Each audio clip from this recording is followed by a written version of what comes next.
Parents, I'm gonna let you in on a little secret that your nanny's not telling you. You're a horrible employer.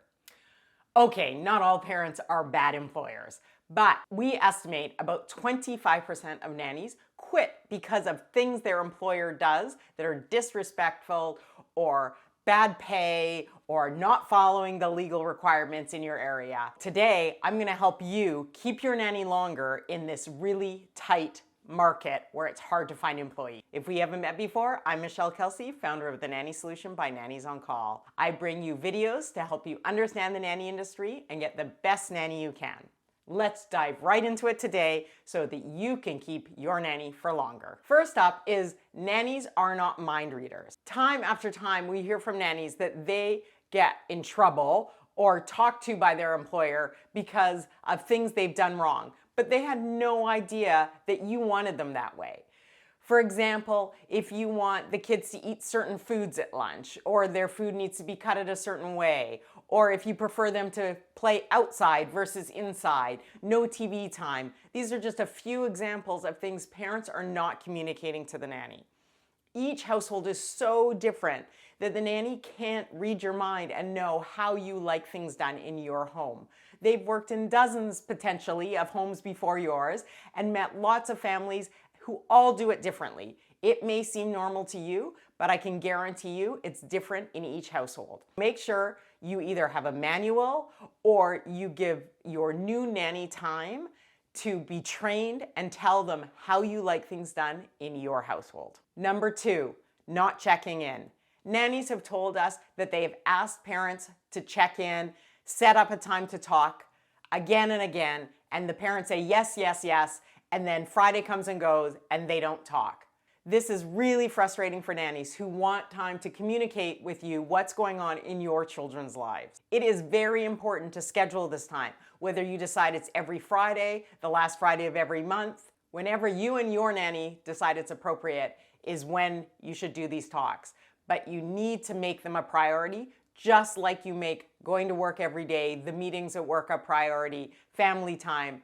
All of those things are priorities, and if you hire a nanny, this needs to be a priority as well. I promise you, if you make sitting down with your nanny on a regular basis a priority and really listening to what they are telling you about what's going on in your household, you will be able to keep your nanny longer. Number 3, which can tie back into number 2, do not bother your nanny on the weekends or evenings. The time to talk to your nanny is when they are working for you during the day or evening, I guess, whatever hours they work for you.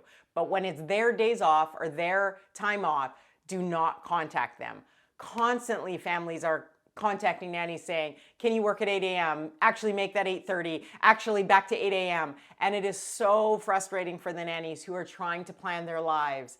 They have lives as well. They have families of their own, children of their own, schedules, appointments that they are trying to fit around their work schedule.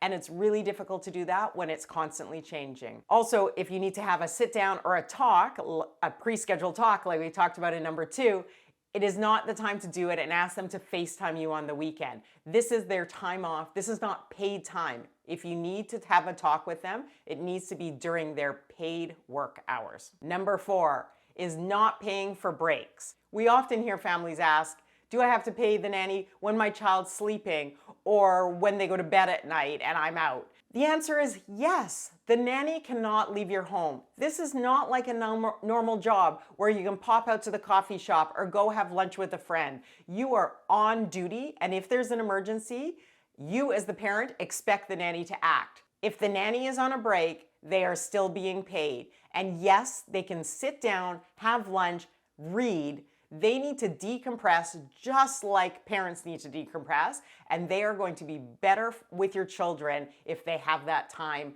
to have a rest and rejuvenate their energy so they can work with your children again.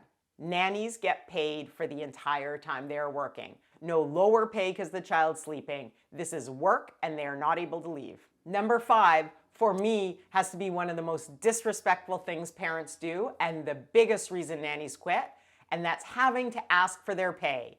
If you have agreed to pay your nanny every other Friday, they should not have to text you on Saturday morning asking for their pay.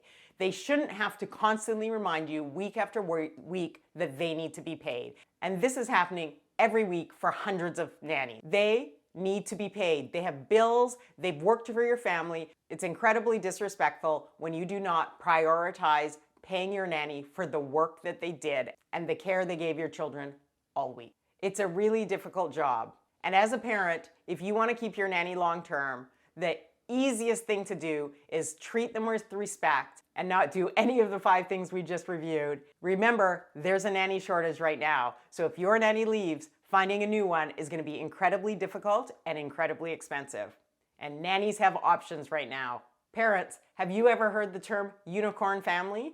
That is the term many nannies give to the mythical family that is out there where they're treated properly, paid well, respected for the job they did, and have great communication with the family. You want to be your nanny's unicorn family. Have a great week.